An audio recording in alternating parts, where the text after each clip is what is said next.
There's an on row. November 11th. This is the last day of harvest. Got 20 acres left here, just over to that tree line.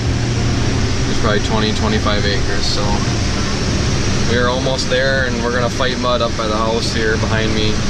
We're gonna fight mud to the end, it seems like. So whatever, we mud the first day of harvest, mud the last day of harvest, so it's nothing new. So corn's not running the best, but I got the mud hog off right now because it's a little drier up on this hill. Just sailing right along at 6.7. The loss sensor's got something going on with it. I had to unhook our fix that we did for the sieve.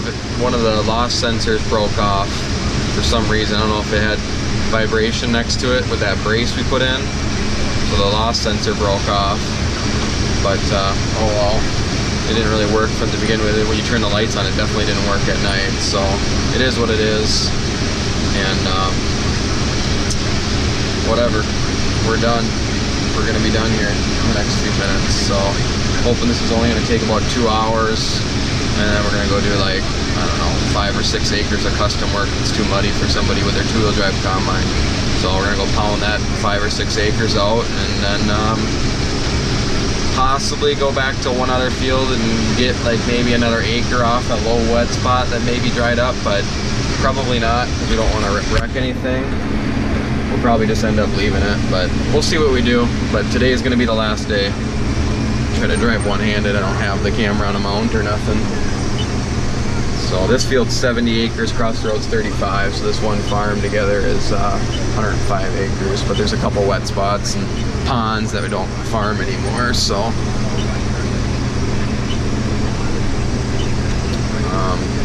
yeah, we'll see if I can sidewind and do this at the same time. Might get kind of shaky for you guys.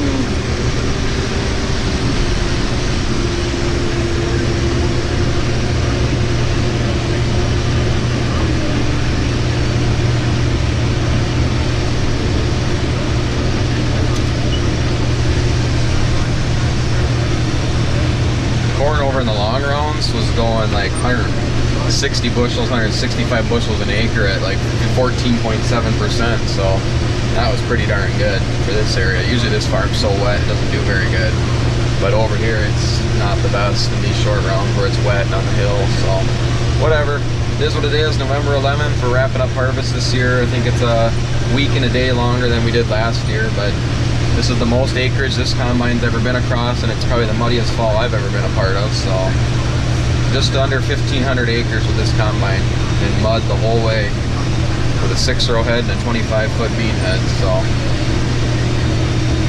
alright, I better pay attention here at the end. So I'll maybe take a video of doing that custom work. It's gonna be pretty muddy.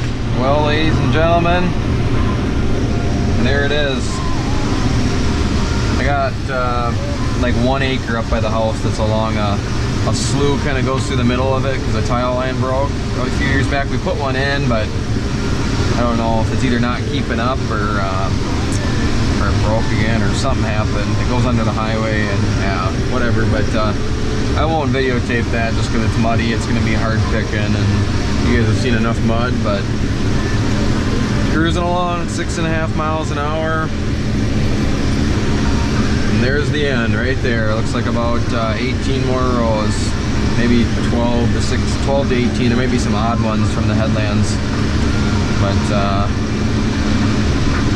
yeah, kind of just want to say thanks to everybody. I didn't never really expected my channel to you know, I think I'm over 400 subscribers, so that's great. You know, just I enjoy making the videos and teaching people that aren't around farms anymore, or have never been around farms, or used to be on a farm and they can't get out to the farm anymore and they just want to watch some videos of some farm work. I mean, that's kind of why I'm doing it, you know, and I enjoy farming channels, you know, so I don't know, like One Lonely Farmer and How Farms Work, I like their channels too. So, you know, I'm not trying to copy them or nothing. I'm just, it's kind of a vlog, if you will.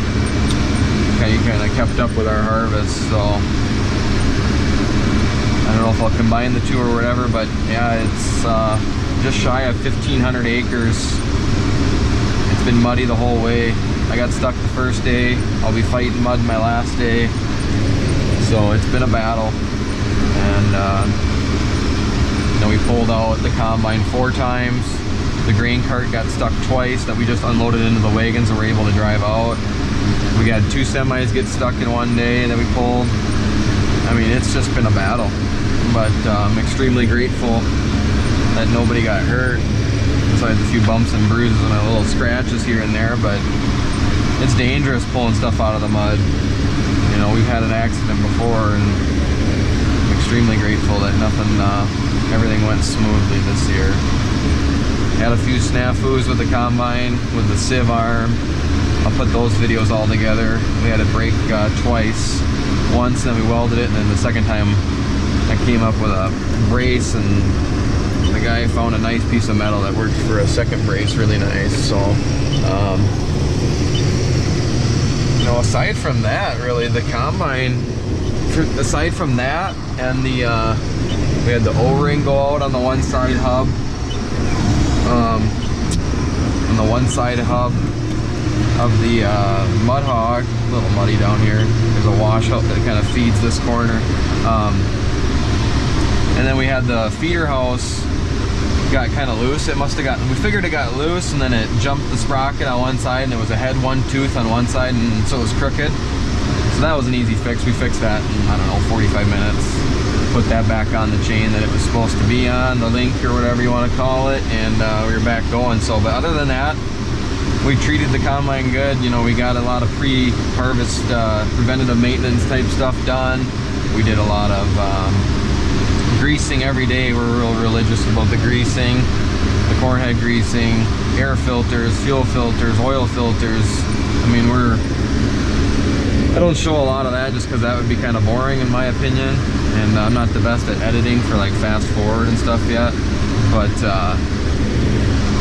yeah, we're religious about servicing. So, you know, and the head does a pretty good job. You know, I said the knives are worn out, and they are, but there's still some life left in them. So who knows, maybe we'll run it again, maybe we'll try to change the knives. Who knows? Nobody ever knows what will happen in the winter. A lot can happen.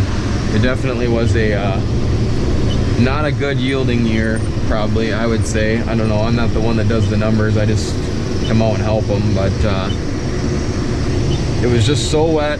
We had those storms and everything else that it just didn't yield the best in most fields.